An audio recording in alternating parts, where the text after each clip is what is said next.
Today, we're joined by Ruben Zweiban and Nico Lechuga, partners at Orange Juice, a holding company that fully acquires cash flow businesses, runs them with AI, and builds Bitcoin into the Treasury, a different approach to private equity.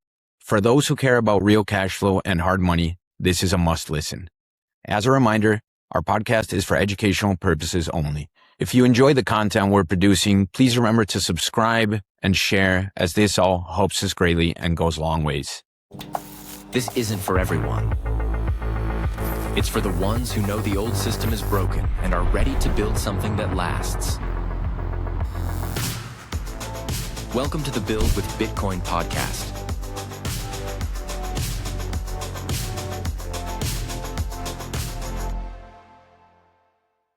We're co-host Israel and Lynn, and today we have the pleasure of welcoming onto the podcast Ruben Zweiban and Nico Lechuga, two partners of Orange Juice, a newly announced investment holding company with a sound money and sound capital component. We'll get into what all of that means. We're very excited to get into today's conversation. So thank you for joining us, Nico and Ruben, and welcome to the podcast. Thank you guys so much for having us. Yeah, it's a pleasure. I mean, we've had you on before, Nico. Of course, there's part of the team from Ego Death Capital, the venture capital fund. That's part of the core team of Orange Juice, but you guys have two new additions, one of them being Ruben. So we've had the pleasure of speaking with you, Nico. Some of our listeners might be familiar with you, of course, in the role of Ego Death Capital. Ruben, first time having a chance to speak with you. So the pleasure is all ours, guys, and let's get right into it. I mean, maybe we can start with just what is Orange Juice? You want to take it? Yeah, so Orange Juice is a permanent capital vehicle. We structured it as a company. We look for cash flow generating businesses. I'm sure we'll get into the mechanics of our deal later on in the podcast, but we look for businesses generating $1 million in excess free cash flow or more a year, with the target range being between 3 and 10. We then implement an AI strategy to optimize margin and harvest the cash flow into building a Bitcoin treasury. And Ruben, can you kind of elaborate on that? So you actually acquire the business, is that correct? So it's different than the Ego Death Venture Fund where you're investing in early stage companies. I think it'd be important to kind of set the table and talk about what the difference is between Ego Death, which invests in startups that are building around the Bitcoin protocol, and Orange Juice. And maybe in answering that question too, kind of tell us like what led to this decision. Why were you seeing something in the market? And Nico, you might need to draw in here because you're more a part of the Ego Death team. But was there something that you were seeing in the market that led you to think this was missing? So Ego Death filled one role, but there was another role that could be filled, and this is why Orange Juice became a part of it? Yeah, I can dive right in. So just taking it like one by one, the difference between Ego Death and Orange Juice is exactly how you put it. So Ego Death Capital is a venture capital fund.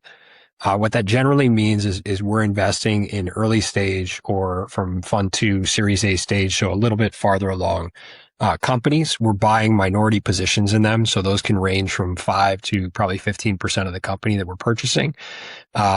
Typically a venture capital fund is investing in a company at that time period because there's a growth curve for startup companies. And at the beginning of their life cycles, this thing called the valley of death. And if you're graphing the revenue that the companies are generating, generally with companies, you want to overcome that valley of death before the growth curve like kicks off. And so you supplement that with venture capital funds to be able to overcome that.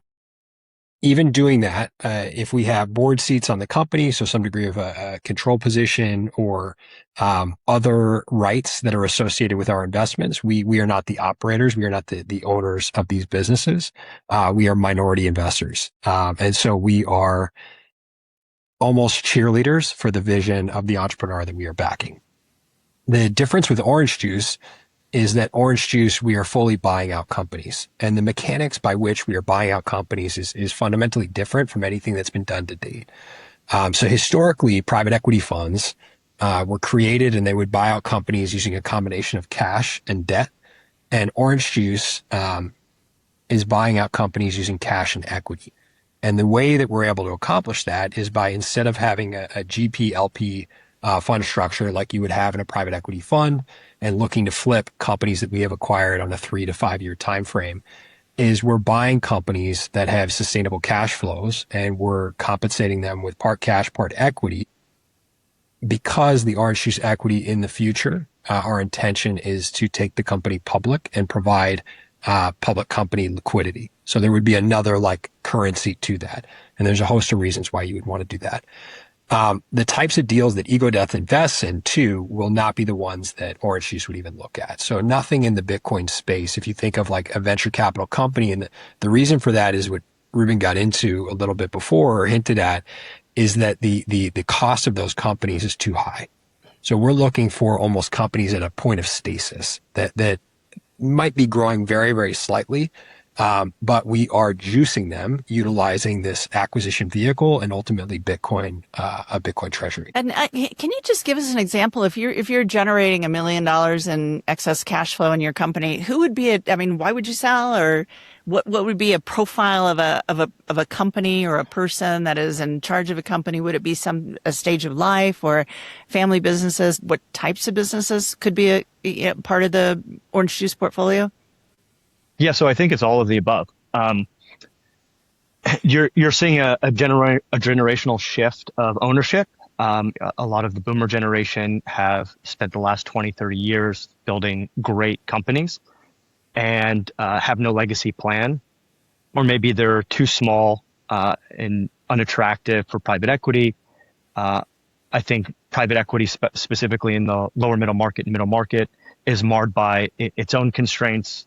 With prolonged fund life cycles and requirements from LPs to return capital, and high capital intensity driven by, growth projections and persistently high cost of debt. And so they find themselves with no really great option to exit. And so we provide an alternative to private equity. And I think that's like a really important point regarding Orange Juice's positioning.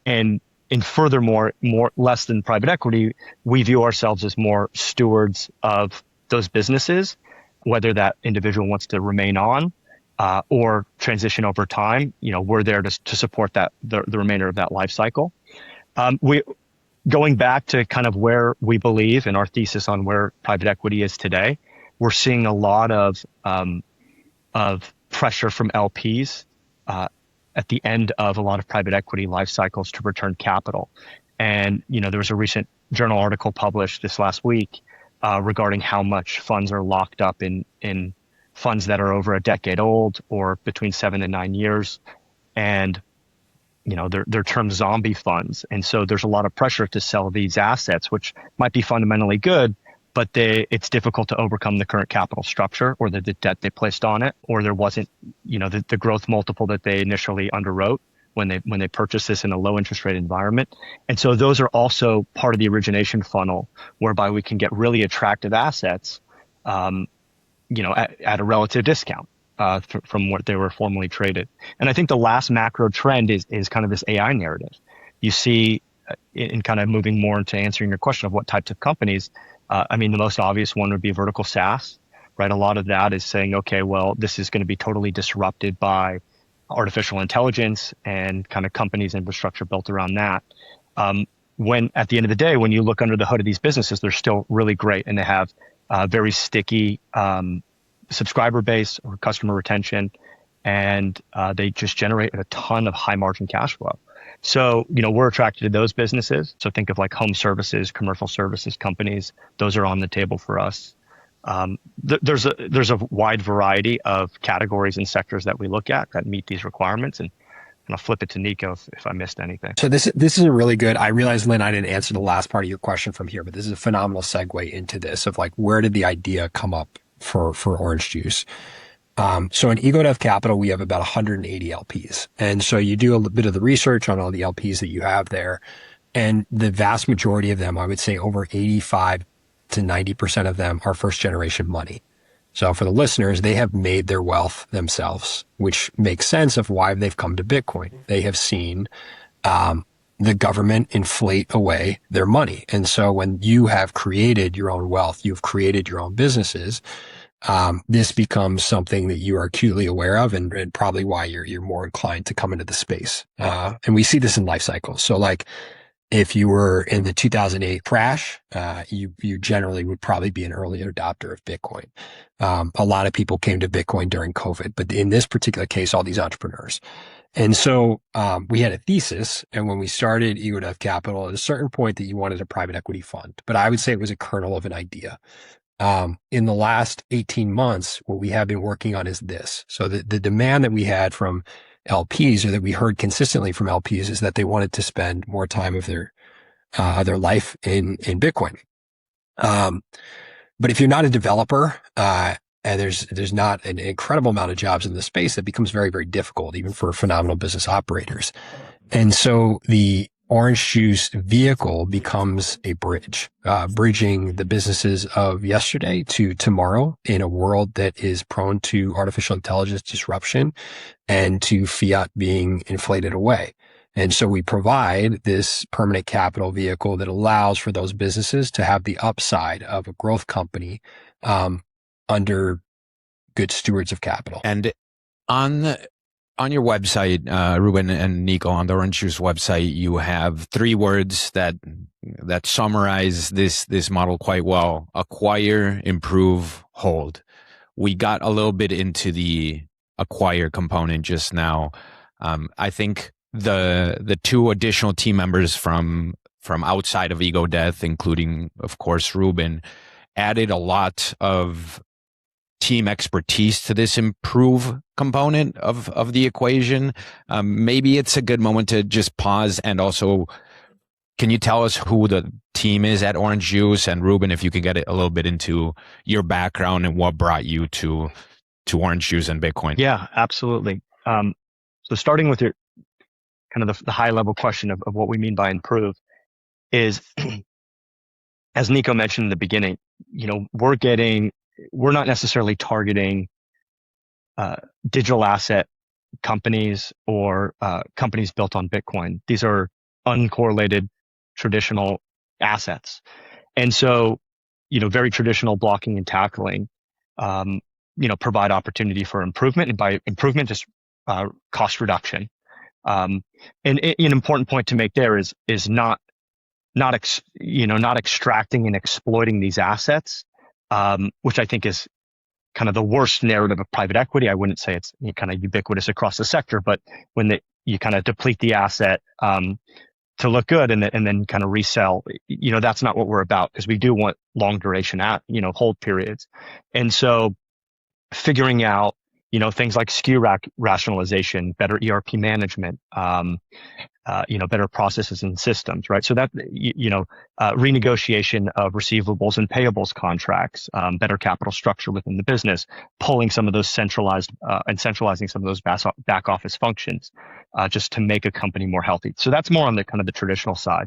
We're also integrating this new component. And to your question on the team, is we're actively building, and I don't want to get ahead of myself, so I think we'll make some announcements in the coming weeks.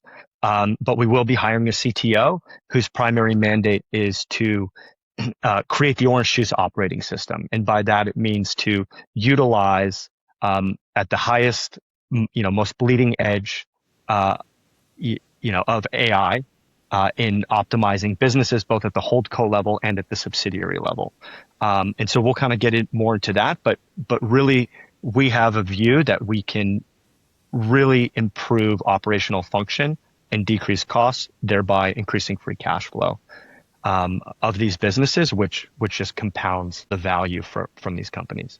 A little bit more on my background is, it kind of stated in some of the website and some of the kind of the early announcements. I have a background in the military, so pretty atypical or nonlinear path to Bitcoin. And then after, my career of military service, I went out and pursued a career in traditional finance. So I did investment banking. I was specifically covering TMT. I was right around the 2020 SPAC-a-palooza, so really got some great exposure and understanding of capital markets, specifically in like the telecom space, in some other, verticals within the tech space. From there, I moved over to an equity analyst and kind of investing role.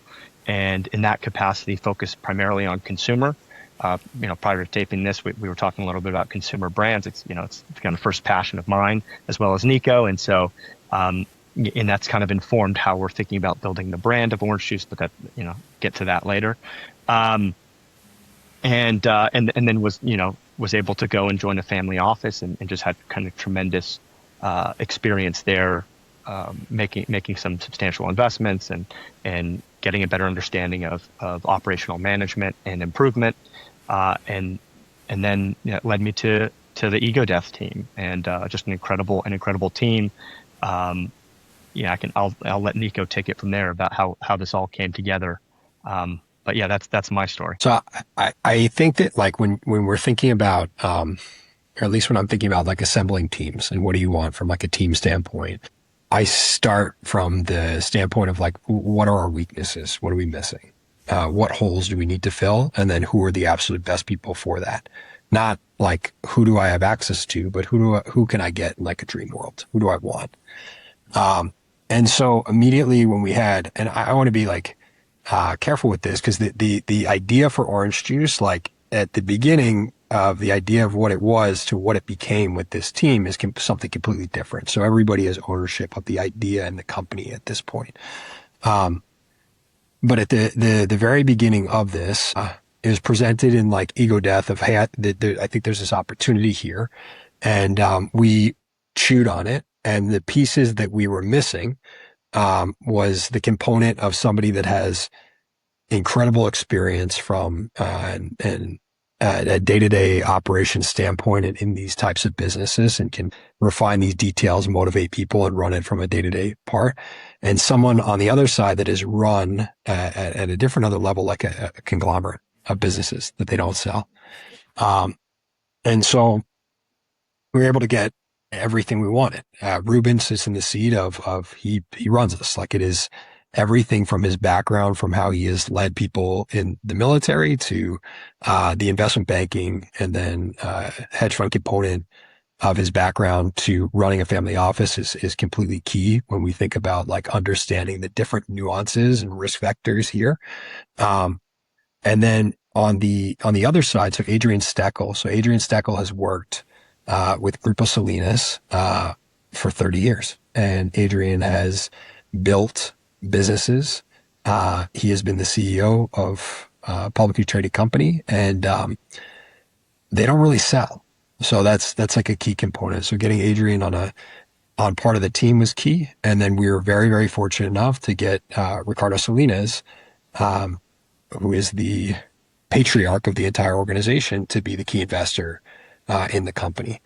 And we talk about, like, I think at EgoDev with companies, getting aligned capital. You really, really want to have investors that understand the mission of what you're going after, and that there's not some misunderstanding as to what success looks like, the outcome or the time period of which you're pursuing it. And so having someone like Ricardo on our side that's backing the organization is absolutely key. Because in a perfect world, even if we take the company public, like, Ricardo's not selling this. This is going to be something that he holds forever. And so that sits like with us too, from the majority of the capital position. Also too, from the understanding of what it takes to build these size of businesses together across like potentially disparate industries.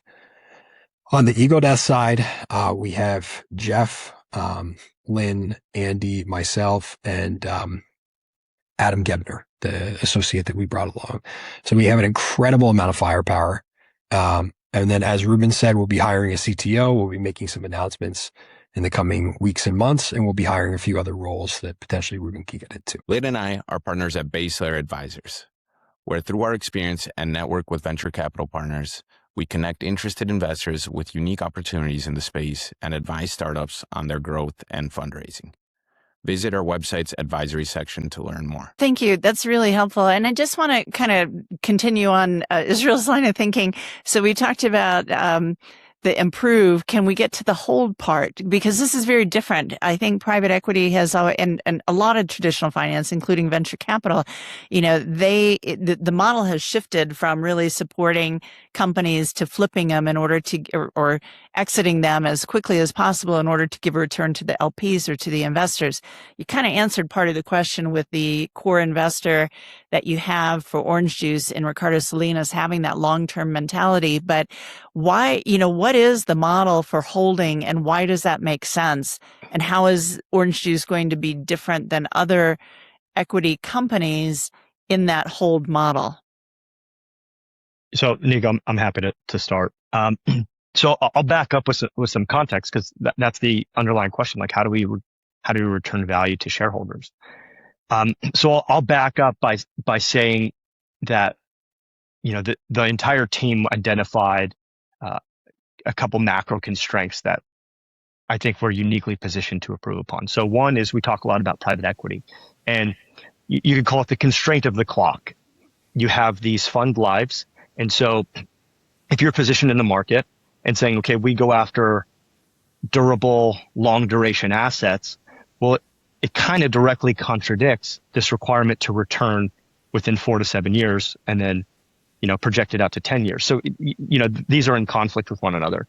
When we talk about asset treasuries, some of the issue with the model is what you would call the coupon, the conflict between the clock and the coupon.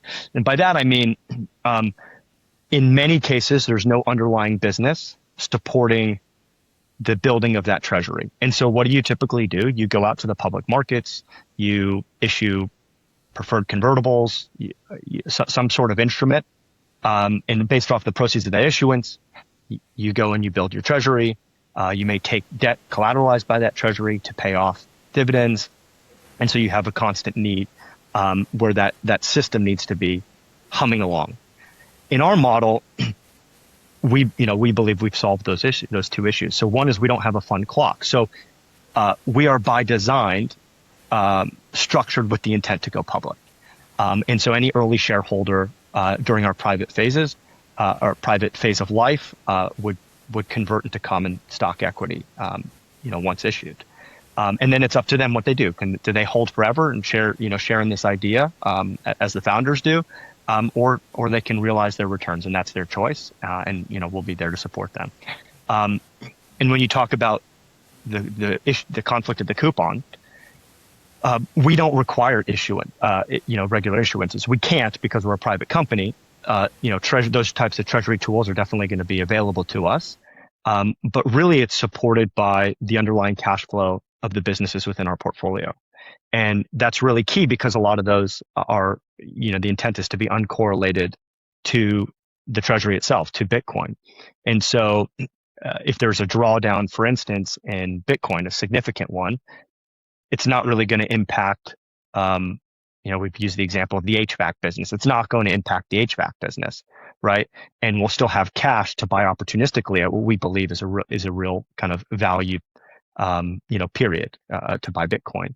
You hit on something that leads me to a follow-up question there, Ruben. So you mentioned this free cash flow uncorrelated to Bitcoin's typical ups and downs. You guys did the bulk of your raise, I assume, during this last year or two, which has been, of course, a down cycle in Bitcoin, and it's, however you want to categorize it, the price action has stressed many people, which maybe precisely kind of proves out the value of your business model, right? And why having that uncorrelated cash flow is such a opportunistic component of how the vehicle will operate. But my question is more so around the raise. You guys raised $40 million. One, how tough was that in the current environment, both Bitcoin and just broader, market and macro picture, were there any, I guess, common challenges in the fundraising process that you would get from potential investors? What were the most, I guess, recurring pressing points that they would come at you with? Was it the Bitcoin component? Was it, the amount of firepower that 40 million would raise for this ambitious mission? So maybe if you could walk us through a little bit of your experience in raising those 40 million.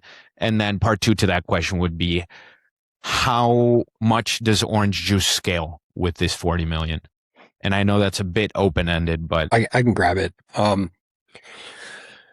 So I want to provide a little bit of context because I've now raised the EgoDeath team has raised three vehicles in different markets. So we did Fund 1, we raised $25.2 million right as FTX and Luna collapsed. And so it was Andy, Jeff, myself went out to the market. You were told you were going to have a lot of capital fall out. And so we had a target of between 25 and $30 million that we wanted to raise. The market implodes. We had 35 in verbal commits. So you do this thing as soon as you have a fund or you want to have a fund. You go out, you explain the thesis to everybody, and then you get all these verbal commitments. Now, some of those are going to fall out because life happens, markets happen, the environment changes. Typically you estimate that 50% will fall out, sometimes more. So first time fund, what ended up happening, we had 35 million in commits. The market imploded. We had what's called a first close of $11 million. And then we slogged for the next, as soon as you have a first close of a VC fund, you file it. The SEC, it goes on Edgar. So you can just go and look at this and you see the first date, the mark, and then you have a year to finish raising. That's it. And then the clock's done. So it took a full 18 months to get to that figure. And it was insanely difficult. Fund 2. So we raised total $104 million. On the first close, we had a close of just over $41 million, for that. It took 4 to 5 months from the time period of announcing EgoDeath's second fund. And remember, we're already in the space. We have a brand, we have a name, we have deal flow. We have a good positioning in the space. So 41 point and change. And then it took the rest of the first year to get the full 100. So year after that, we get, we close on everything and we hit our target. This we raised in 6 weeks. So it's the fastest fundraise I've ever done and we've ever been a part of. You hit on the macro environment, the Bitcoin environment. So there's two different forces right here. You have an equity market that's at an all-time high. You have an AI exuberance that's very, very frothy right now. You have a fear component that sits with the AI. You have an inflationary environment and you have depressed Bitcoin prices. And initially, when we decided to kick off the fundraise, and remember, there's 18 months of planning that goes on before we kick off the fundraise. So you have 18 months of planning that happens. And then we kick it off, and everything until that point, till day one, is theoretical. It is all thesis at this point. You're testing with certain things, but until you go out to market, you have no idea how things are going to resonate. And some of us that had raised in other Bitcoin environments were, okay, this could be tough because the general base that invests in us probably has compressed purchasing power. What ended up happening was completely different from that. We fit within a number of key theses that people have within the market. The AI disruption and us bridging that gap with older businesses, legacy businesses, family-run businesses. Because if you think about it, even if that business is generating $30 million in top-line revenue, they're not going to have access to the level of talent that we have or that we're able to bring in. Because the talent is going to see Orange Juice as the brand is intentional. It's important. They're going to see it as a very specialized team that can go in and do things that they can't. So we're going to be able to attract that talent. So the AI component we have from there. We have the component of the Bitcoin Treasury, but it's done differently. So Lynn Alden has said this a number of times over the past week, we are a company with a Bitcoin Treasury. And this is Ruben hit exactly on this of the coupon risk that exists if you don't have cash flow. So all of us come from backgrounds of businesses that generate free cash flow. Like I have a hot sauce company. It is a side project at this point. We've done a lot with it, but from week 4, it's been cash flow positive, and we've run it profitably since then. And so the key component of any time you want to take on debt and utilize leverage, is you need the cash flow to be able to service that debt. So this hit on that component that was pretty broad in the market at the time period. The other thing is this big macro trend that Ruben's talking about of the private equity funds, end of life funds, the flipping component of these. And now we've offered a completely different other tool in a manner that's never been done in the market. And so that all comprised with the team that we've been able to assemble allowed us to complete a fundraise like this in a tough environment faster than we've ever raised capital before. And on the 40 million, so the 40 is enough. Like we could make this work. You're going to make, every time you're deciding with the free cash flow to buy Bitcoin or buy businesses on this cycle, we may, at like any other private company, you have the optionality of raising additional capital at some other time period. Thanks for that, Nico. So we talked about kind of two of the juicing factors, the AI and the Bitcoin for these traditional legacy businesses. The AI, I think, is a really easy story. You know, a lot of these businesses would never have access to the talent that they need to improve the efficiency. There's such a demand for AI talent and just keeping up with the pace of it. So that's a factor. And obviously the experience that you guys and the knowledge that you have from Bitcoin and Bitcoin treasuries. But we've seen, a real falling off since that wave of Bitcoin treasury companies.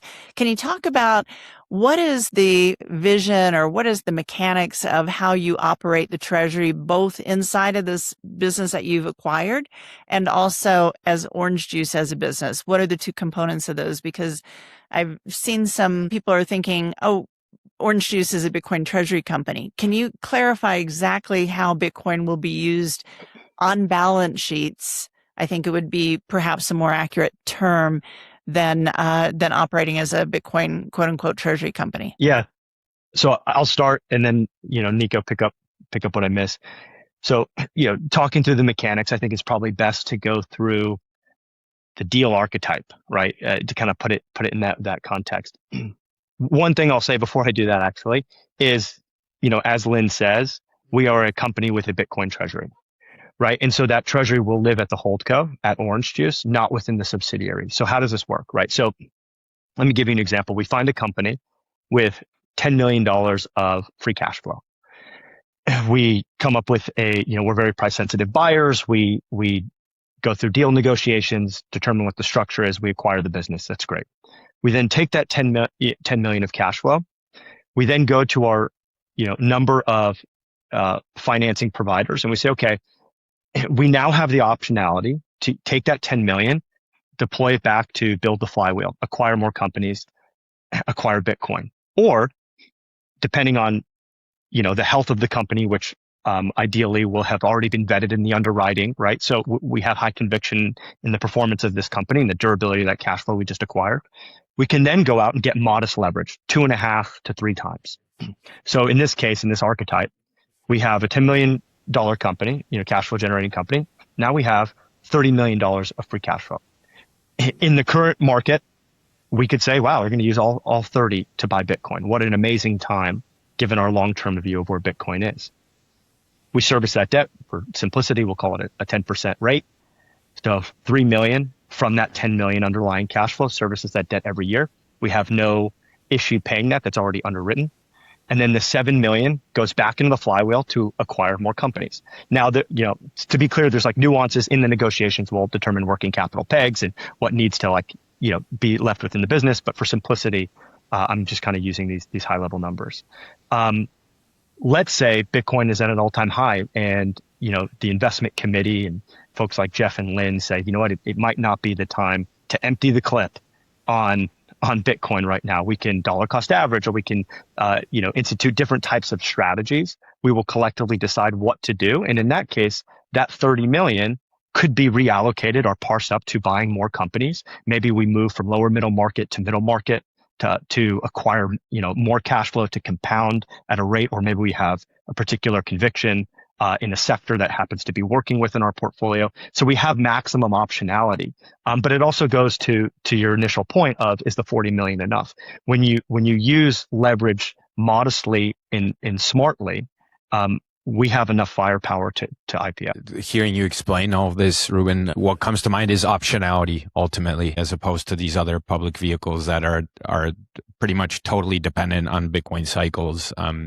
You guys have a model that lets you acquire at will and in an intelligent way the Bitcoin balance, service the debt, grow your cash pile, acquire more businesses. And you guys certainly have a well-rounded team to I guess take those decisions through the investment committee. So it's extremely interesting. And on the acquisition side, can you guys walk us through deal flow and how you will be approaching these initial acquisitions? Yeah. So we kind of white papered all of this initially, and we developed very, very rigorous filtering heuristics about what we believe. Obviously, the number one metric is strength and durability of cash flow. That's the ball game for us. Then it's price sensitivity. We're not going to pay 10 to 15 times multiples on adjusted EBITDA, right? Like that has been in our view has led to some challenge within the private equity sector, right, or asset class. And so we have a robust list of initial filtering questions. We have a very inclusive within the team, but pretty stringent process. And I'm kind of hesitant to use those words in the sense where it's like it allows flexibility for like good, healthy intellectual debate, but we have an initial filtering scorecard, if you will, in which basically takes all of our drivers and assumptions of a particular business and quantifies it from everywhere from this is a slam dunk to this requires some more diligence, maybe with AI and integrations and basic cost optimizations. This would work for us, and then like a clear pass, right? And it's based off of how that goes. And each team member will go through that checklist and do their own individual underwriting, and then we will objectively have the debate, and then we will agree on the model assumptions and drivers before building the model, so we're all in alignment. And then we kind of go through the more standard underwriting process, legal diligence and all of that. I would say that our baseline assumption is, does this company work on a non-intervention basis? Like, has the company proven to us that they have 3 or more years of consistent cash flow that meets our 3 to 10 million of excess free cash flow ideal? And if it does, that's the initial filtering gate. And then we kind of get more into kind of the granularity. But we are also designed to move relatively quickly. We don't want a year-long underwriting process where we bring in, multiple experts and portfolio ops teams to generate robust investment memos and bring in McKinsey consultants. That's not us. Like we are kind of the not your father's Berkshire, if you will, right? Like we're going to move very quickly if we like an idea. Or like an asset and then compound. Geographically, are you focused on the U.S. or, just thinking about Adrian being a partner that's based in Mexico, and the access to capital markets or liquidity in the Mexican LATAM region is much more limited than it is in the U.S. It just popped that into my mind, but what is your geographic lens for your acquisitions? So short answer is we're starting in the US, but everything's on the table. If we find an amazing asset in Mexico or Europe, like we'd be foolish to pass on it. I think the initial constraint is self-imposed. I'll even back up, to the fundraise. One of the biggest kind of pushbacks is, you're not going to find deals at those multiples. You won't find deals that fit your criteria. We've been live for a little 8 days now. We've had, I think 107 inbounds of potential companies. Of those, 37 passed the initial filtering gate. And I think 4 are worth like management meetings and like thorough diligence. And that's not even going deep into any of these companies. That's just like, bam, bam, bam, got to filter through these things, to figure out, what's worth our time, because we're a small team. And so I think we've disproved the theory that we're not going to find deals. And so, in light of that, I think we need to geographically confine ourselves. so we're not overwhelmed. And then as we scale the team, as we get more reps under our belt, I think it would be foolish not to move into, all of the Americas into Europe. So how are you thinking through first mover advantage? Because it sounds from both your comments, Nico and Ruben, that you've clearly disproved the theory that fundraising large amount of capital would be difficult. You've disproved the theory that deal flow will be difficult. I would assume there will be others that will quickly look at this and realize that there's market appetite for the model you guys are executing on, and there will likely be more competition in the coming months, years. How do you think through your first mover advantage here, how you're building this, if it changes at all, right? I mean, maybe you're disregarding competition because you're looking at this for a very long-term view, but just any thoughts on, I mean, and have you been surprised with how quickly you've gotten all this demand, both on the LP side and on the deal flow side? I think that so taking it one by one, like Ruben hit on this point of like being live for 8 days and the over 100 inbounds of businesses. So while we were saying of like the investor side being like day one and moving from theoretical to like market information, is as of last Wednesday, we started being informed that yes, the theory that we had, and while we were fundraising, we had 4 or 5 investors in Orange Juice say, hey, I would consider selling my business to you. So we had a little bit, I would say, at that time period while you're not in market, but being fully in market the past week, we've been able to see that and move from theory. Israel, I think on your point with this, what comes in is we live in a capitalist society and we run capitalist vehicles, and we welcome friendly competition. I think that this is like why we designed the team this way, is we want everybody else that wants to enter and compete in the space to be very, very uncomfortable with our team. And we want those that want to engage with us from an investor and a company acquisition standpoint to understand that we've built the best in class operation in the world. And because of that, I think that yes, if we do this properly, we will fundamentally change the landscape of private equity. And so those are much bigger targets that we're going after. And we'll see how it works out. The next part of this is taking the data that we have, the inbounds, and executing. We have to buy companies.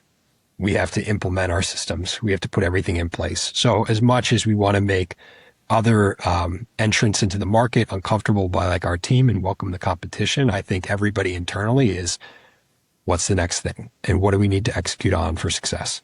And that's always going to be how it is. And that brings me to a question, I guess, Ruben, if you're kind of primarily in, handling the operating side of this, how do you scale that? Are you depending a lot on AI, which I think is just a brilliant focal point of this, because I think we're seeing how much efficiency it can drive in businesses. How will you grow your team in order to operate these companies, especially with the mindset of holding them for continued cash flow instead of just flipping them for, with a leverage buy that a traditional PE firm might have? So do you see your, Orange Juice's needs being a little bit more intense in terms of brain power and operating power? So I think we're going to absolutely have to scale the team. I think we can run fairly lean though, way more lean than a traditional private equity fund would, which has, multiple analysts and directors and portfolio ops teams. I think the AI advantage, in kind of, we're going to be an AI native company. We're going to have, as Nico mentioned, we're going to have our own operating system, and then we'll have it at the holdco level and then at the subsidiary level as well. And so we'll need folks to implement that. And so that's going to be a huge advantage. However, one of the kind of the funniest realizations is everyone's talking about, oh, look how more efficient we are. And I think in how less employees you need. And that might be true, but I don't find myself working any less. In fact, my capacity, has grown substantially because of now, what's expected, and you need real people to support that capacity, at least at the holdco level. And Yes. And so in terms of operating model, as we scale out the subsidiary company, like to directly answer your question, we're adopting more of the Berkshire decentralized approach. I've learned, especially, coming from a military background, there are many ways to lead, and many ways to lead companies effectively. What has worked for me is high agency, high autonomy leadership, imbuing that down to specific team leaders and to department heads, and to basically empower them with the resources they need and the guidance they need to just go and do their job. So practically speaking, we would prefer continuity of management in the companies we buy. If we acquire your company and you have taken it over a 20-year period from 0 to 10 million of recurring cash flow, I don't know how to generate that cash flow as well as you. I want you to keep generating that cash flow so we can execute on our model. If you want to transition over time, like, of course, we're going to support that, and we're going to find the right people. We're going to, hopefully it's not a rushed event, and we can kind of plan for it. But if so, we have a huge stable of folks that can join our team. Another relevant metric is, we mentioned how many deal inbounds we've had. We've probably had double or triple that. People asking to join the team. And so we need to be really thoughtful about how we hire. We don't want to make a wrong hire, so we're going to be very slow to do that. But I think the decentralized approach allows us to scale. What would success be for Orange Juice in the more shorter term, let's say 12 to 24 months? Internally, what do you guys discuss as far as maybe some metrics or goals in the shorter term? Yeah. So for me, it's just acquisition. It's acquiring quality cash flow and building and demonstrating that we can execute the model. So building that Bitcoin reserve, obviously never selling, right? But I think that's intuitive at this point. But Nico, how are you defining it? Oh, that's exactly it. Like a few acquisitions in the next 12 to 24 months. And we're probably scaling acquisition size as we get larger as a vehicle. But if we do this effectively, that's what it'll look like. And then integration of those acquisitions. Yeah. Sorry. Go ahead, Lynn. I'd like to kind of take a big picture about what your vision is in remaking, like talking about success metrics in the next 12 to 24 months. But on a bigger picture, Orange Juice, as I see it, is really creating a new model for private equity or for exit liquidity for these traditional businesses, solid businesses that we know will continue despite this trend toward AI. We will always need service companies, operating companies, plumbing companies, all of the foundational businesses of our ecosystem. What is your dream vision for what Orange Juice can do, or the model it can become for other sorts of exit liquidity for these types of businesses? Yeah. So for me, it would be just normalizing this structure and positioning ourselves as an alternative exit vehicle for a lot of these founder owners. In the interim, during this like unique macro tailwind for us of these end of life cycle funds, mixed with the AI narrative, discounting a lot of quality assets, like we'll be there as willing and ready buyers. And so, that's more opportunistic, but longer term is we're a different sort of, private asset management. And then ultimately we'll transition to become a public vehicle. And I think, Lynn, like part of that, so when we invest, as like we're sitting in two different seats, or at least for like you're raising capital, so you're in the entrepreneur seat, and then you're deploying capital, so you're in the operator and investor seat.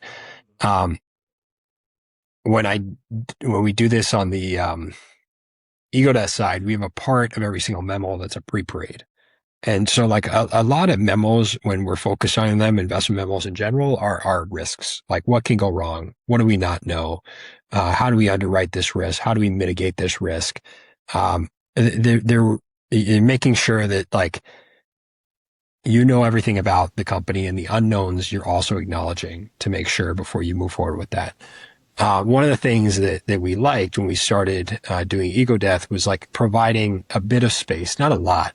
But what does it look like if everything goes right? How disruptive is this company? And so I think having that on the table too helps to guide like what we're going after. So most other companies would be happy with an IPO or a sizable valuation. For us, I think if we're right and we execute properly, there's a world where we provide a better model for acquiring businesses and for investors to invest into than your biggest private equity funds in the world. And so what that means for the company longer term could be quite profound. And for the access to those vehicles for retail investors in a number of years could be very profound.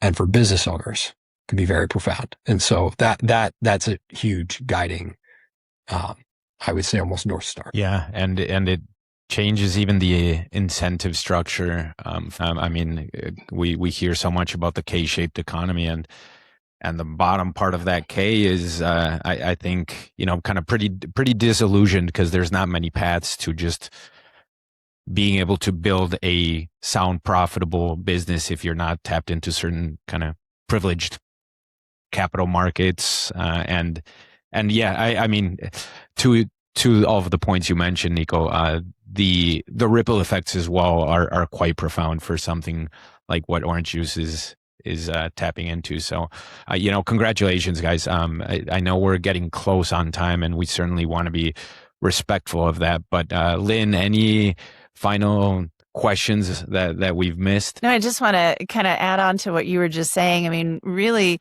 the ultimate goal being this public vehicle, that really gives everybody, retail investors, Robinhood shareholders, or whatever, the opportunity to participate in these cash flow positive businesses that they have not had access to before. So I love that model. And I think it's something that, we want to continue to have you on periodically and just get updates on it. And we look forward to the time when you are able to bring it to public markets so that anybody can invest in it.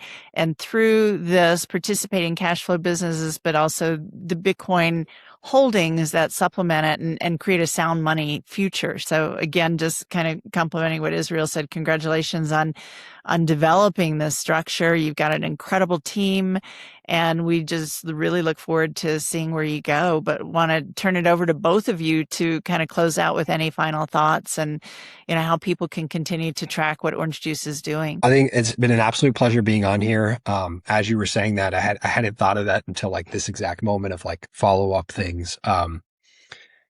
Hopefully the next time I am replaced by whoever we've just bought with Ruben, and they are briefing you on the new company. That would be great. But no, this is an absolute pleasure. I think if you want to reach out to us, it's orangejuice.com. We're lucky enough to be able to acquire that.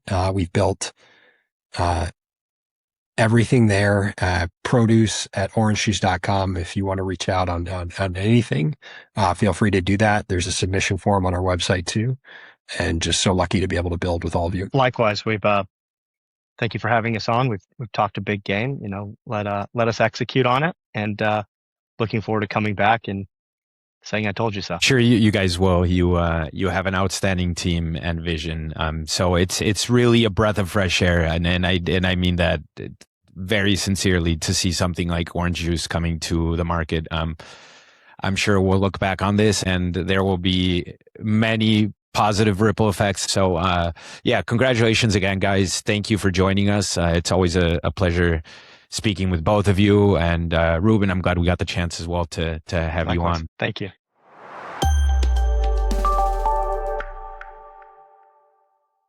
Thank you for listening to this episode of Build with Bitcoin. If you found it of value, please take a second to like, subscribe, or share. This helps the visibility and reach of our podcast so that more people are aware of the innovation happening in and around Bitcoin. It truly means a lot.